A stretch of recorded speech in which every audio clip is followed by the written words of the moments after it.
போட்டுக்கலாம். பவுடர் பண்றதுக்கு citric acid 2 spoon போடணும். இல்ல நெக்ஸ்ட் பேக்கிங் சோடா 4 ஸ்பூன் போடணும். இப்போ நம்ம மிக்ஸ் பண்ணலாம். Volcano powder ready. இப்போ நம்ம இதுக்குள்ள போட போறோம்.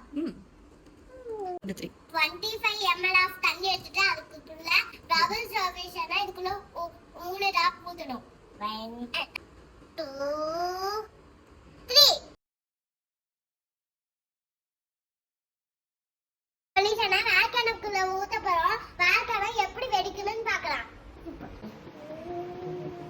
வாவ் நல்லா இருக்குல. மலையில இருந்து தண்ணி வர மாதிரி இருக்குமா?